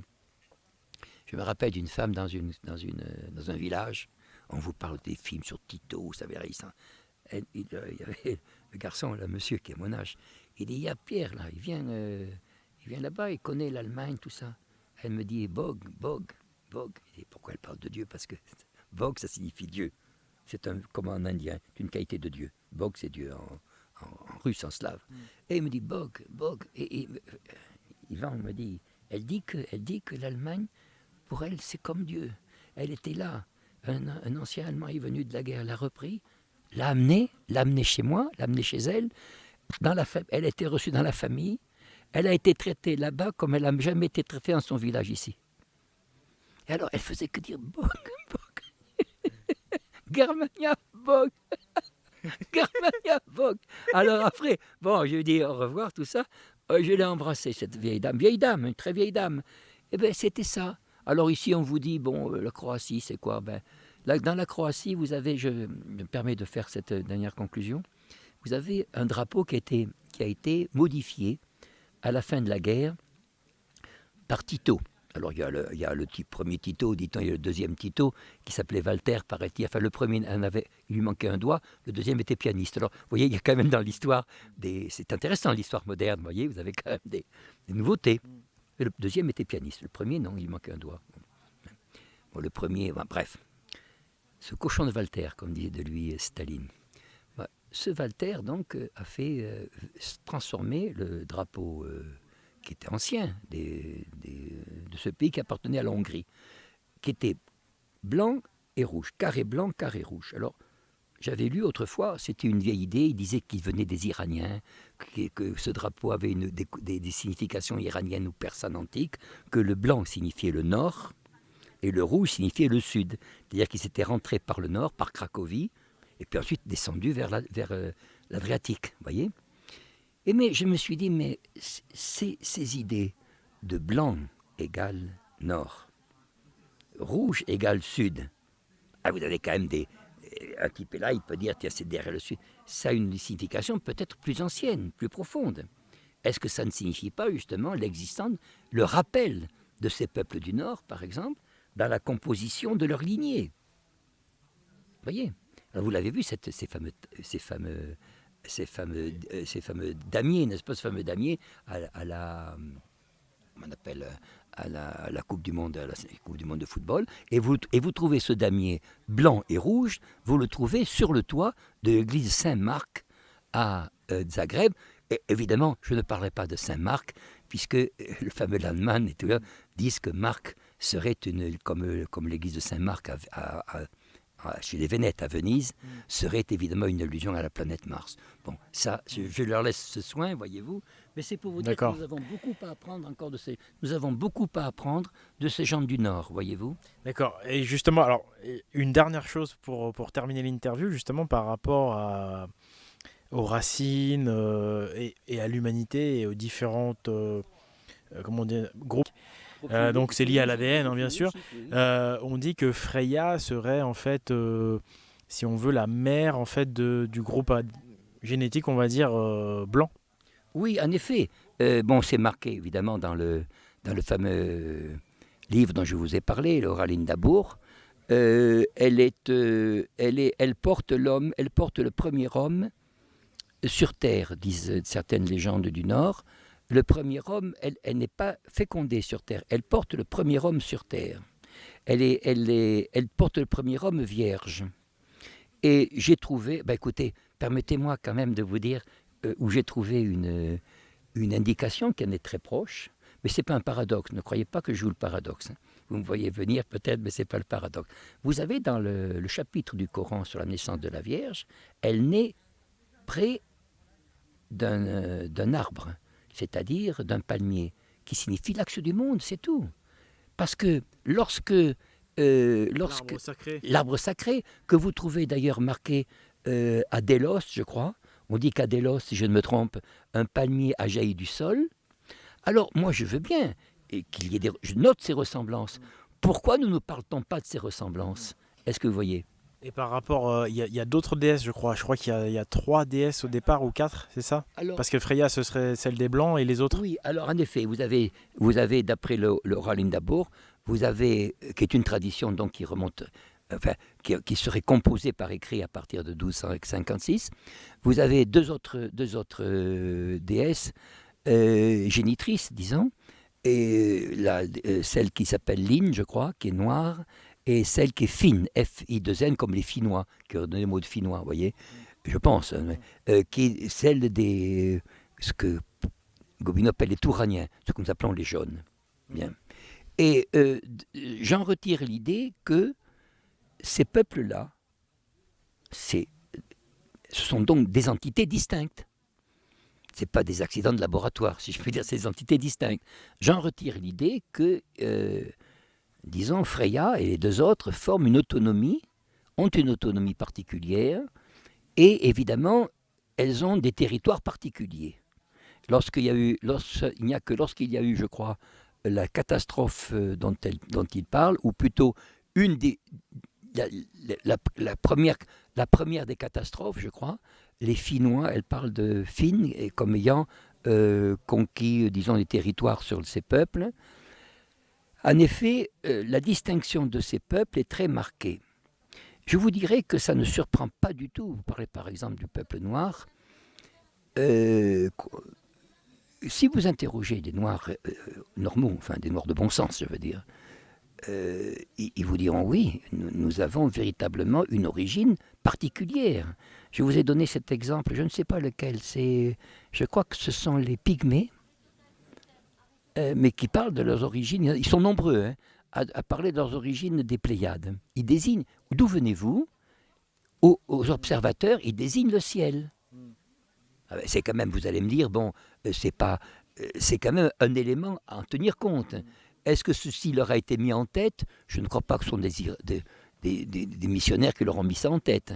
Je crois que la philosophie pratique à tirer, c'était que chaque peuple, que ce soit ceux de Freya, ceux de Lynn, ceux de Finn, devaient avoir leur territoire particulier. Ça, je le crois. La vie, c'est pas... Ce qui ne les empêchait pas d'échanger, de se fréquenter. Non, justement. Alors, ils échangeaient ce qu'ils pouvaient produire. Mais comment un peuple peut-il produire s'il n'est pas livré à lui-même? Il faut qu'il soit livré à lui-même, il faut qu'il ait besoin des autres. Mais j'ai beaucoup fréquenté, pas autant que d'autres Français, mais j'ai eu des observations de métis, par exemple, africains. Et j'ai vu, par exemple, dans la mythologie, dans la manière de sentir, dans la manière de percevoir, oui, j'ai vu des différences nettes avec le monde blanc. Je ne dis pas blanc comme nous, c'est-à-dire le type est blanc parce qu'il n'a pas bronzé, non. Je veux dire, ces civilisations. Et j'ai remarqué que, quand je parlais des différentes civilisations, ils manifestaient le besoin. C'est-à-dire que justement, c'est cette différence, si on peut faire des mots, qui crée le besoin de société. Est-ce que vous voyez? Et non pas ce qu'on appelle la confusion. La confusion fait l'étouffement. La confusion fait l'anarchie. Alors vous allez me dire, bon, je ne veux pas aller plus loin dans le sens de... Est-ce que je pense que la nature elle-même est vraie dans ses principes. Dans son évolution, elle reste toujours aussi vraie, mais qu'elle est quand même atteinte par le principe de la mort, etc., c'est-à-dire du renouvellement. Qu'est-ce que c'est qu'une vie? C'est une perpétuelle naissance de principes. C'est des principes renaissants, si vous voulez. C'est la régénération. Vous-même, vous avez un enfant, vous voyez, c'est ça. C'est la régénération par... alors, il peut y avoir, bien sûr, une régénération par adoption, si je puis dire. Mais disons que la nature veut qu'il y ait cela. nature veut qu'il y ait, la nature veut qu'il y ait des familles nombreuses, la nature fait dans la mesure du possible, évidemment. Et alors, vous avez maintenant d'autres, des disciplines très importantes. Je vais vous donner, si vous permettez, une discipline de cet ordre. Il y avait dans le christianisme, par exemple, le catholicisme même, mais ça peut se retrouver ailleurs, des périodes où il était mal vu de se marier. On mettait ça sur le compte, par exemple, au mois de mai, vous savez, Et pourquoi ? Parce qu'on estimait que le résultat d'être né à tel mois, je ne veux pas blesser quiconque, à tel mois, entraînait des difficultés. Et les astrologues vous diront oui, en effet. Il y avait cette idée qu'une mesure, il fallait qu'on soit élevé dans la mesure. C'est-à-dire, par exemple, la qualité jouée, mais la quantité jouée aussi. C'est un auxiliaire de la qualité. Il ne faut pas que telle société, tel groupe humain, dans telle surface, dépasse tant de personnes. Vous avez une formule, pour bien me faire entendre, qu'on attribue à Tacite, le Romain qui a observé les Germains. Bon, j'ai moi-même dit ailleurs que c'était un faux, en effet, que ça n'était pas, c'était pas aussi ancien qu'on le disait, mais c'est un livre qui existe et qui parle des Germains. Bon, on peut au moins arriver là. Il dit, les Germains habitent discreti et diversi, c'est-à-dire ils habitent dans des endroits relativement cachés et séparés les uns des autres dans la campagne. Pourquoi ? Pour pouvoir étendre une famille, évidemment. Est-ce que vous voyez ? Ils ne vivent pas confinés sur eux-mêmes. Confinés, je veux dire, ils ne vivent pas agrégés. Alors, le but justement le but de beaucoup d'Allemands, mais je vous parle au 19e siècle, je ne parle pas d'entre-les-deux-guerres, a été justement d'orienter les gens vers cette vie à la campagne, par exemple, voyez-vous, cette vie qui était... une vie païenne, pagane. Une vie païenne, pagane, bien sûr, c'est tout à fait vrai, c'est la vie païenne. Alors, on dit, il y a de grands mots, bon, mais il est certain que cette vie discrétie et diversie, alors, pour certains, cela signifiait une augmentation du moi, une augmentation de la responsabilité. Par exemple, être roi dans son royaume, être roi dans sa famille. Que signifie, pourquoi y a-t-il un modèle de royauté chez les Nordiques ?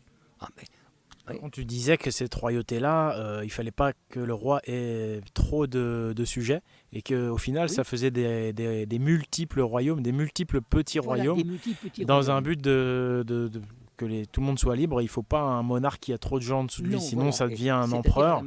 Et on a, à la différence de la manière romaine, c'est plein de petits rois. Et d'ailleurs, c'est également ce que conseille Platon, et c'est comme ça qu'était organisée l'Atlantide d'après Platon. En effet. Et il dit qu'il y a, vous savez, je crois qu'il y a une série de dizaines de rois, voyez, qui se partagent le pays, ainsi de suite, qui ont des conseils entre eux, qui tiennent conseil entre eux. Et je vais vous dire que ceci s'est passé dans quel état ? Au XVIIe, XVIIIe siècle, avant que Napoléon arrive. Ça s'est passé dans l'Allemagne, où vous aviez énormément de princes. Beaucoup de princes avaient la capacité d'être des électeurs, et vous aviez, disons, comment peut-on dire, une autorité qui s'exerçait parce que, on disait, à un moment donné, il y avait après, à la Westphalie, au traité de Westphalie, il y avait à peu près 370 États, petits princes. Alors on en riait en France. Mais le prince, l'avantage du prince par rapport à l'administrateur qui est à Versailles, c'est qu'il connaît son monde. En plus, il connaît le gars qui est à côté, ils se connaissent par famille. Et donc, on parle de choses connues. Par là même, on ne peut que créer des choses réalistes. Est-ce que vous voyez ? Mais qu'est-ce qui fait les révolutions ? C'est qu'on a bâti sur des utopies. Alors, à une utopie, on met une utopie plus grande. C'est pas ça ? Et maintenant, on vous fait des utopies avec lesquelles, on est... c'est des utopies qui sont très fortes. Alors, les gens âgés, comme moi, disent « Oh, ça ne tiendra pas. » Ça ne tiendra pas. Mais ça ne tiendra pas, mais ça peut durer un certain temps, quand même. Mais ça va s'effondrer dans une catastrophe. Et là, il y a quand même une responsabilité personnelle. C'est-à-dire que je fais appel souvent à des gens qui ont connu ce que j'appelle mon temps, l'ancien temps, ne serait-ce que, par exemple, que montrer par exemple, à des jeunes gens, des dizaines, 12 ans, 13 ans, 14 ans, quels sont les livres de classe de ton arrière-grand-père? Montrez. Voilà ce qu'à ton âge il apprenait. Donc je te le montre. Bonne soirée, merci. Je te le montre, c'est possible, non? C'est possible. Tout à fait. Et pourquoi alors l'a-t-on enlevé? Alors là, c'est la question. Non? Et on va conclure là-dessus. C'est ce que tu nous dis, Pierre. Là, c'est l'importance de la transmission. Voilà, c'est Le fait que les anciens, entre guillemets, reprennent cette responsabilité. Ce serait vraiment très très bien que des gens comme toi nous guident, entre guillemets, nous aident. Et effectivement, il y a des livres de classe que tu as eus que nous, nos livres actuels sont totalement différents. Donc ça renvoie directement à la question de la transmission dont on parle souvent. Et c'est vrai que par rapport à ça, moi je fais la promotion donc, de la tradition primordiale à racine hyperboréenne et d'une manière générale de la tradition orale et de la transmission de la filiation, même carrément l'éducation, j'ai envie de dire, au sein de la famille elle-même. Donc écoute Pierre, je te remercie vraiment. Écoute, c'est toi qui as dit le mot de la fin en tant que père de famille, en disant en effet cette transmission doit se faire. Je dirais d'ailleurs qu'en allemand le mot transmission, Übergang, le passage, c'est ce qui définit la dialectique. Dialectique c'est diagonale, c'est ce qui se transmet d'un point à un autre. Hein. On en fait un mystère, c'est en réalité. Et ça se transmet par la conversation, ça se transmet par le besoin que les âges ont d'être les uns à côté des autres. Et bien sûr, je suis à la disposition de tous, des inconnus qui sont les plus nombreux. Et donc, en effet, tant que j'ai des forces, eh bien écoutez, je me tiendrai à votre côté parce que j'étais à votre côté invisible et maintenant je me rends visible. Voilà, c'est ce que je peux dire. Voilà. Merci. Du coup, ça veut dire quoi concrètement? C'est que je mettrai dans la description de la vidéo le lien ou les liens vers tes sites internet, vers ton travail, vers les textes que tu nous as recommandés au départ. Voilà, donc merci à tous. Si vous m'avez découvert, moi personnellement, Oleg, grâce à Pierre, et bien n'oubliez pas de vous abonner à la chaîne Pagan TV. On va parler de beaucoup de choses de cet ordre. Il y a également des vidéos documentaires que j'ai beaucoup travaillé, notamment la vidéo La pilule verte, les pyramides et l'Atlantide, que je vous recommande de regarder. Donc abonnez-vous. Moi, mon site internet c'est pagans.eu. Voilà. Et merci encore à Pierre. Merci bien, merci Oleg et merci à vous, chers auditeurs. Voilà, et vive la transmission donc entre les gens d'expérience et les plus jeunes comme moi et comme vous. Voilà. Vive Freya, vive Freya, vive Freya. Vive Freya, vive Freya. Allez, au revoir, merci. Au revoir.